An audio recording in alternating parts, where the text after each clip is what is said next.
جب قائد اعظم محمد علی جناح آخری دفعہ کوئٹہ سے کراچی آئے تو وزیر اعظم لیاقت علی خان ایئرپورٹ پر کیوں موجود نہیں تھے؟ قائد اعظم کی ایمبولینس راستے میں کیوں خراب ہو گئی؟ اور کیا ان واقعات سے لیاقت علی خان کی لاپرواہی ظاہر ہوتی ہے؟ مجھے بڑی حیرت ہوتی ہے جب یہ سوالات لوگ مجھ سے پوچھتے ہیں یا میں سنتا ہوں، اور میں ان کا جواب دینا چاہتا ہوں۔ ایک مورخ کے طور پر میں صرف ان واقعات کو توجہ کے قابل سمجھتا ہوں جن کے لیے دستاویزی شواہد موجود ہوں، جو اس واقعے کے لیے موجود نہیں ہیں۔ اسی لیے اس چینل پر جو قائد اعظم کی بائیوگرافی موجود ہے، لنک آپ اوپر دیکھ سکتے ہیں، اس میں اس کو کوئی جگہ نہیں دی گئی ہے۔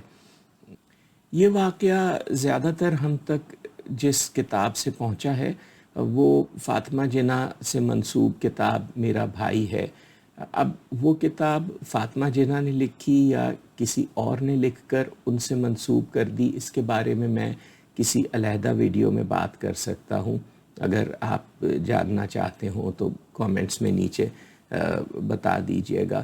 لیکن اس سفر میں صرف محترمہ فاطمہ جناح ہی قائد اعظم کے ساتھ نہیں تھیں، 2 ADC بھی تھے۔ ان میں سے نور حسین صاحب نے اپنی یادداشت لکھی ہے اور اس کے مطابق قائد اعظم نے اور محترمہ فاطمہ جناح نے یہ واضح انسٹرکشن بھیجی تھی کہ قائد اعظم کا یہ سفر پرسنل ہوگا، جس کا مطلب یہ ہے کہ ایئرپورٹ پر سوائے پرسنل سٹاف کے اور کوئی موجود نہ ہو۔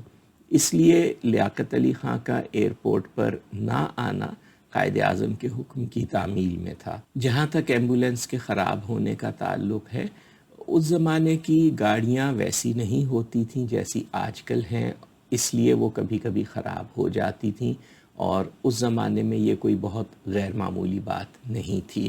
اس کی ایک بہت بڑی مثال یہ بیان کی گئی ہے کہ انتقال اقتدار کی تقریب جو 14 اگست 1947 کو ہوئی، اس میں قائد اعظم اور ماؤنٹ بیٹن کو اسمبلی سے واپس گورنر جنرل ہاؤس لانے کے لیے نواب بہاولپور کی رولز رائس استعمال کی گئی، جو ظاہر ہے کہ اس سے بہتر گاڑی مل نہیں سکتی تھی، اور واپسی کے سفر میں اس کے انجن سے دھواں نکلنے لگا، اور گورنمنٹ ہاؤس جب وہ پہنچ کر رکی تو اس وقت انجن سے چنگاریاں بھی نکل رہی تھیں، اور جلدی سے دونوں گورنر جنرلز اس میں سے اترے اور گئے۔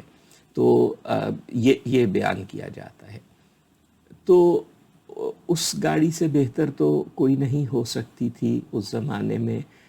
اس کے علاوہ ایک اور تفصیل اس واقعے کی جو ہمیں نہیں بتائی جاتی ہے وہ یہ ہے کہ جب قائد اعظم کی ایمبولینس خراب ہوئی اور دوسری ایمبولینس کے لیے اطلاع بھیجی گئی، تو اس دوسری ایمبولینس کے پیچھے پیچھے لیاقت علی خان بھی اپنی گاڑی میں آئے۔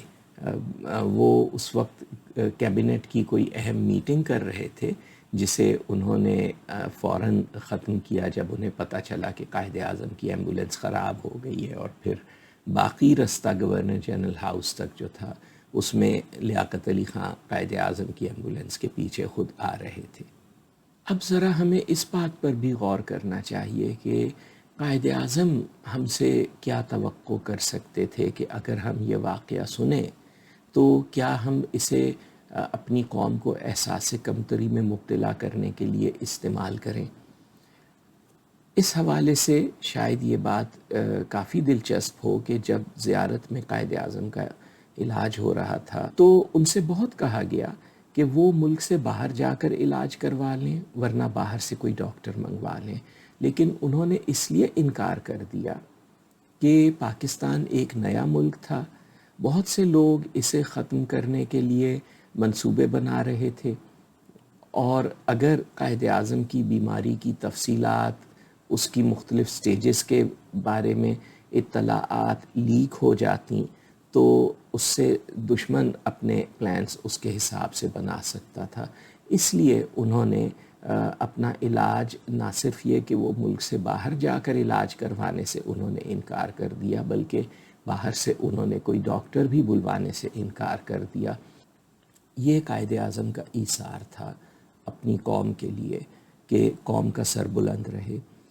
ان کا نام لے کر ان سے ہمدردی اور عقیدت کی آڑ میں اس قسم کی باتیں کرنا شاید مناسب نہیں ہے. یہ ایک الگ بات ہے کہ اگر کوئی شخص یہ کہہ کر اٹھے کہ وہ قائد اعظم کے مقاصد کو شکست دینا چاہتا ہے، تب ہم سمجھ سکتے ہیں کہ وہ ایسی باتیں کرے. لیکن جب کوئی شخص یہ اس قسم کی چیزوں پر بظاہر افسوس کا اظہار کرتا ہے اور اس آڑ میں کرتا ہے کہ جی چونکہ اسے قائد اعظم سے ہمدردی ہے اور عقیدت ہے اس لیے، تو وہ میرے خیال میں ذرا غور کرنے کی ضرورت ہے کہ کہیں وہ منافقت کی کوئی قسم تو نہیں ہے. میری کوشش ہوگی کہ اس قسم کی اور غلط فہمیاں بھی جو پھیلی ہوئی ہیں ان کے بارے میں حقائق سے آپ کو واقف کر سکوں. آپ کے ذہن میں کوئی سوال ہے تو نیچے کامنٹس میں لکھ دیجئے. اگر آپ چاہتے ہیں کہ اس سلسلے کی اور اس چینل کی دوسری ویڈیوز کی اطلاع آپ تک پہنچتی رہے تو آپ سبسکرائب کر سکتے ہیں اور نوٹیفیکیشن کی آپشن آن کر سکتے ہیں.